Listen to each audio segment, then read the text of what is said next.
Salut à tous. Comment se débarrasser définitivement des addictions?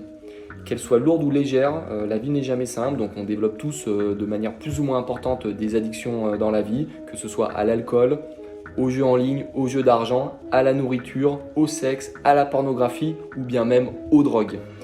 Elles nous procurent un petit boost temporairement, elles nous soulagent temporairement, mais on sait très bien, à long terme, elles nous pourrissent la vie. Je fais cette petite vidéo rapidement pour essayer de partager avec vous des idées d'ordre général, certaines que vous connaissez déjà et d'autres que vous connaissez moins, avec pour objectif bien sûr de vous aider. Deux leviers pour résoudre les addictions. Numéro 1, l'esprit. Numéro 2, le corps. Ce sont deux éléments fondamentaux sur lesquels il va falloir jouer pour essayer de résoudre ces problèmes. Ce sont des éléments qui s'auto-entretiennent, qui s'auto-alimentent, mais qui sont incontournables. Numéro 1, l'esprit. Une addiction peut naître et peut servir à compenser un traumatisme et une souffrance psychologique, ou que ce soit lié à la petite enfance ou que ce soit plus récemment. Une addiction peut aussi compenser une vie stressante, peu satisfaisante, un travail ennuyeux ou très pénible, ou bien même des relations humaines très dégradées.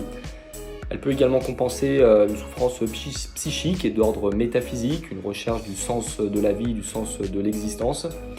Numéro 2, le corps, et c'est souvent négligé. Lorsqu'un corps dysfonctionne, et on verra pourquoi, il peut être amené à ne plus produire de sérotonine ni de dopamine. Donc la chimie du cerveau est altérée, ce qui peut entraîner des problèmes d'addiction pour compenser cette altération des neurotransmetteurs. Donc quelle solution? Pour les questions d'ordre psychologique et psychique, je vous invite à vous orienter vers les experts pour vous aider à résoudre ces problèmes. Lorsqu'il s'agit de problèmes de mode de vie et de qualité de vie, progressivement, il va falloir essayer de trouver un autre emploi, de changer ses relations humaines pour améliorer sa qualité de vie. En ce qui concerne le corps, bien sûr, et c'est très connu, je vous conseille vivement de dormir autant que faire se peut, car le repos est fondamental pour restaurer l'équilibre neurochimique du cerveau. Je vous conseille également de vous mettre au sport. Alors au début progressivement si vous ne faites pas du sport régulièrement, mais ensuite de manière plus intensive. On sait que les exercices courts mais intenses permettent des boosts de dopamine. On sait également que les douches froides de manière ponctuelle, au début que sur les jambes et ensuite sur le corps, permettent également de stabiliser le système nerveux et de produire énormément de neurotransmetteurs.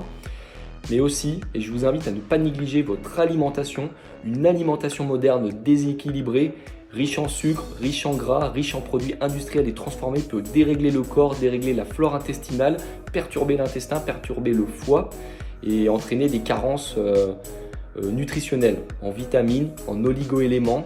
Et lorsque le corps est carencé ou déréglé, eh bien, il n'est plus à même de produire les neurotransmetteurs nécessaires à un bon équilibre psychologique et à un bon fonctionnement de la mécanique cérébrale. Bien sûr, pour se débarrasser d'une addiction, ce n'est jamais facile et tout le monde dit oui, quand on veut, on peut, si on a la volonté, on peut. Parfois, ce n'est pas possible, les corps sont fatigués, les esprits sont fatigués.